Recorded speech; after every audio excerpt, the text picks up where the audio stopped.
Welcome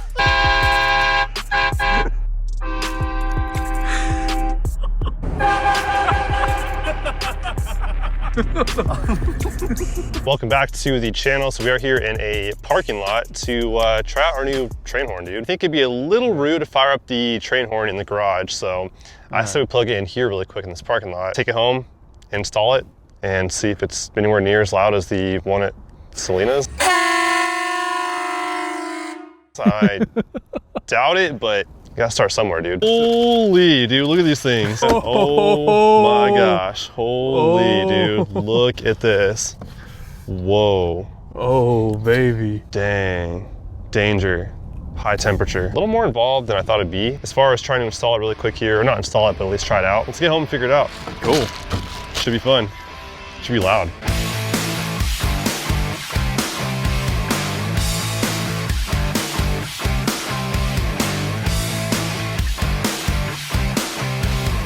So what we have here is the trumpets. That's where the noise happens. We have an inline fuse to run from battery into the motor. Here's the air tank. And there's the hose that goes from the air tank to the trumpets. Figure out where we're gonna mount that thing, dude. It's quite the unit. Got some weight to it too, so gotta make sure we put it somewhere where it's pretty stable. I'm rethinking things now with what I might do. That thing's big already to be. Yeah, it's already massive, dude. So if you're thinking about doing the, what was that one you were looking at last night? The conductor special. Well, no, there was another one too. The insanity one. Whatever it was, the Nightmare Edition or whatever from Foreign Blasters. I've seen great videos online with this one right here. I think we're good on the 150 decibels. I think we should be chilling. I say, should be more than enough, I feel like. I say 600 after this one. Baby steps, dude. Okay, we'll start with this, and then we'll graduate to a higher level if we feel like it's necessary. But I have a feeling this should be good enough. After wiring a switch, and yeah, power switch for this, switch to run the horn. Wiring stuff is my favorite thing in the world, dude. Love it. I have some switches. I have all the electrical needs I can ever ask for in the world because I'm prepping for doing a lot of wiring on the Interceptor. So we have all the wiring, we have all the switches, we have all the everything, dude. All the inline fuses and the butt connectors and everything. So we're ready, dude. I say nothing. This is light work. This is child's play right here, man. Look at this thing though, dude. This is hilarious.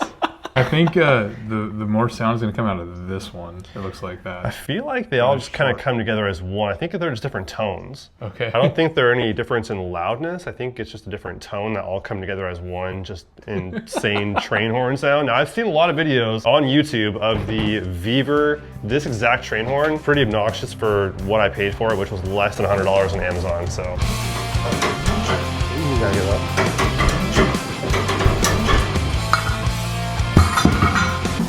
Spare tire. Spare tire. Deleted. Deleted. All right, now we can find a home for the air tank. Okay, so what I'm gonna do to mount it underneath on that subframe is create a template so I'm not holding the entire tank while I'm underneath there trying to drill holes. Okay, so using my template here, I'm gonna mount some holes right into this subframe right here.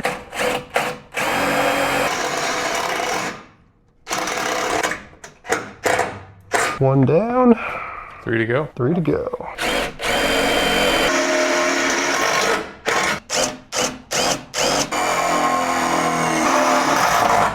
Boom, son. Boom, we good? Yeah, and then hold on. 2 down, 2 to go.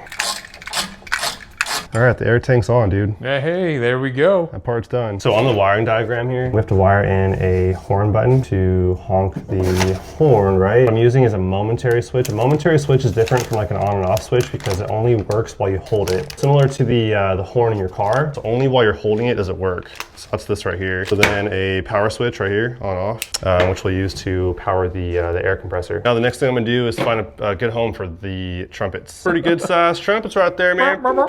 So we'll find a home for these really quick. We have a mounting bracket and some hardware for these as well. Perfect, look at that. Look at that perfect mounting location, dude. They know. It came with the truck.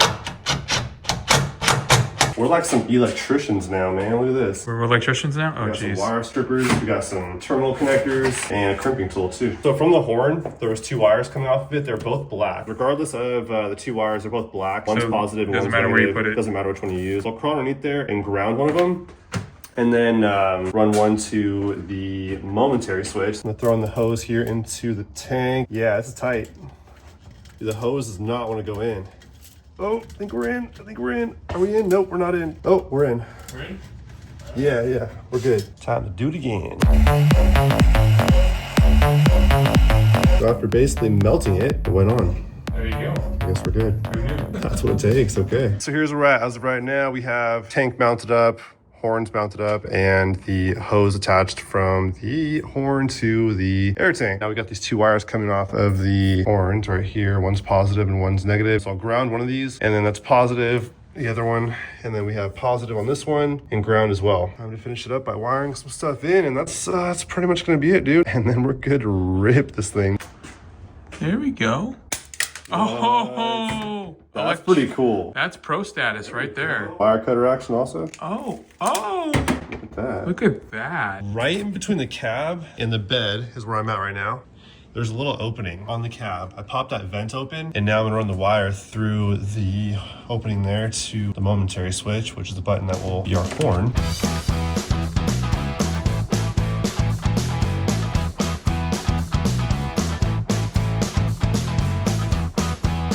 What do we got here in your hand? Terminal connector. Okay, So we're going from battery to on-off switch, and then from on-off switch to the air tank.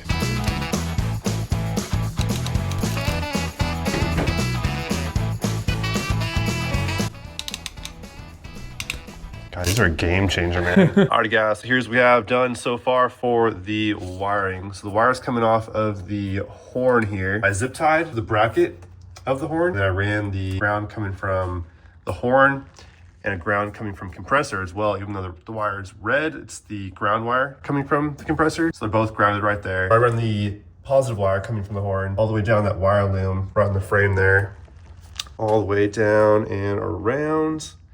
And I still have to zip tie these up a little bit, but then I have the two wires coming off of the compressor tank here. One's ground, one's power. Zip tied those to the wiring loom as well, and then wrap them in electric tape too, just so it's not rubbing on that edge right there. Take care of these two wires, contain those, and then work on the rest of it, and then we're good to go.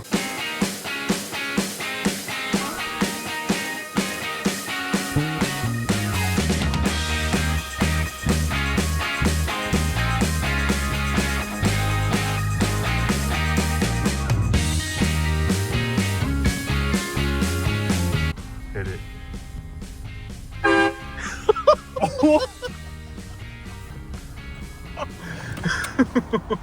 This is not my wiring for the long term, so relax, Tim. But in the meantime, it works. So we have the momentary switch, that's the horn, and the on-off switch for the compressor. It's full right now, and it automatically fills 220 psi when it starts to go down in pressure once we start tooting that thing. But yeah, now we're here. We're a little further away from the population, so I say we give it a rip, Tim. Give it a rip. Give it a little rip. All right. Hold it, hold it, hold it. Pretty damn loud. Now I'm on the receiving end. Let it fill up first. Still filling. Whole thing filled up in like a minute. From 0 to 120. So it's pretty quick. Are you serious? Oh my gosh, dude. I did that. That's insane. I'll show you guys where it's pitched off, which is right there, a little bit down and straight back. So I first zip tied these two wires, one's positive and one's negative. Doesn't matter which one you use. I zip tied it to the bracket right there, and then just use a bunch of zip ties. I found a wiring loom right there to zip tie all the wiring to, and then the heat shrink connectors right there, all the way down and around up there as well. I zip tied it to the frame too. I couldn't really find anywhere else to zip tie that section to, and then over and through to the inside of the truck. And I think what I'll end up doing sooner than later is wrapping all the wiring in some wiring looms to make it a little more stout. But I think it's all aired up, dude. Let it rip again. Sir.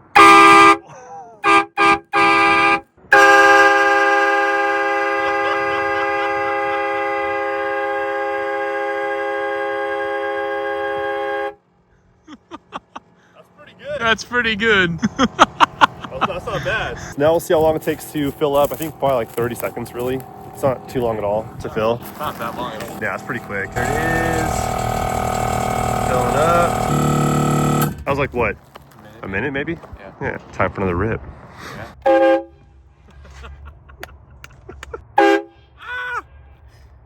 Oh, man. Definitely worth 80 bucks. It's not doing it justice whatsoever on camera, like literally at all.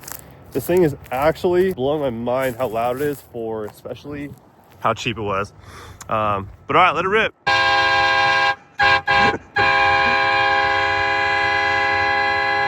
The audio does not come through the way it does in real life, dude. I can guarantee you guys that. It is a lot louder in person.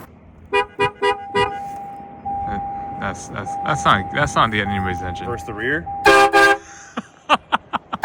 So I bought from oepanels.com a custom panel that has a cutout here for the switch panel going in, which puts all your wiring into one place. All the buttons are in one spot, and then this will be no more. So Oh, we're gonna lose it's all the good, board? man. It's coming soon. Don't worry. All the plastic trims come off really easy. Tuck all the wiring down there.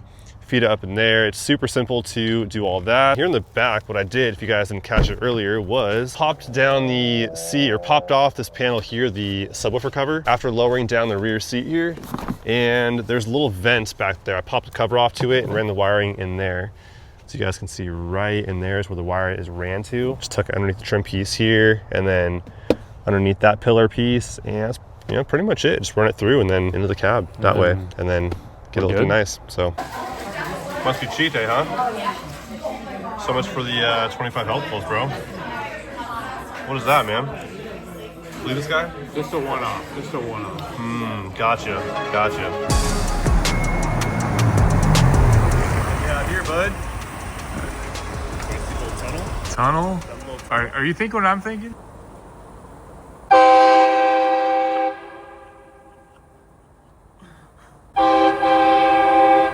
I think we should go one more One time. time? I think we should definitely go one more time. Alright.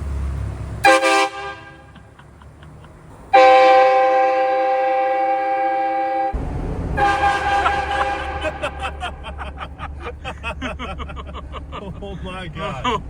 Oh my gosh, dude. This thing is stupid, dude. The best 80 bucks I've ever spent. I'm not saying it's the best one out there. It's really not.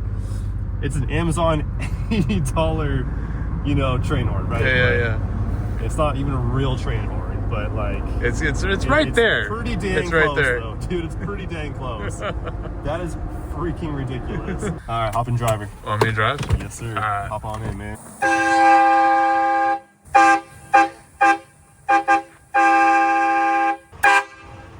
Gosh, you feel it.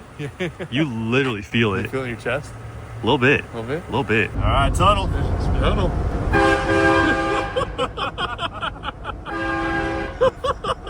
It goes and I goes. said we have like 3 seconds of like loud horn, right? Yeah. And then a couple seconds of it kind of like fading off. Fading off, and then And the tank fills back up. Yeah. And like 30 seconds and you're back in business.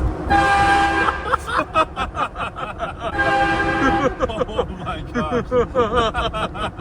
The reason for the inline fuses is to basically protect the unit that you're powering from over surging it. So it limits the amount of power coming through it per the amount of power allowed by the fuse. The kit only came with one inline fuse, but that was per the instructions to be installed right before the air compressor, which it should be before the battery, or after the battery, right before the battery here, and as close to the terminal as possible. But yeah, the 2 wires coming from the positive terminal there on the battery, I ran it into the firewall, and then through the firewall, it goes directly into the 2 switches, right? One of them goes into the momentary switch, which is the horn button, and then one of them goes into the air compressor button here, which when turned on, it will then fill up the air tank when it is low on pressure. And then the wires continue on out the cab into the air compressor, and then also into the horn, which is that one right there. Gotcha. got me. Got me. Got him. I've heard worse, but all right, let's get a little range time. Little range? All right. Drive down about a quarter mile. All right, cool.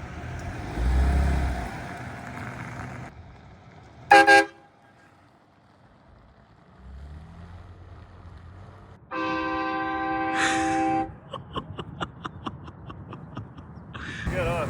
Oh yeah. That's some range. Like, Yeah, that was range. dang good, dude. I hear it travel. I hear it echoing from like a mile behind me. Show you guys one more time from the rear point of view here how discreet it is. No one's gonna know. I don't think so. No, it wasn't us. I don't know what you're talking about. I don't see nothing. Kind of see it right there, but you gotta be like below the bumper line to see it. So from, you know, straight from the back side here, it's pretty low key. Dang, dude, in the sunset, look at that blue pop. Ooh. See it? Sparkle? Whoa, whoa, whoa, whoa. These aren't sparkles, bro. They're metallics, dude. What are you doing? Keep it masculine, dude. Sparkles?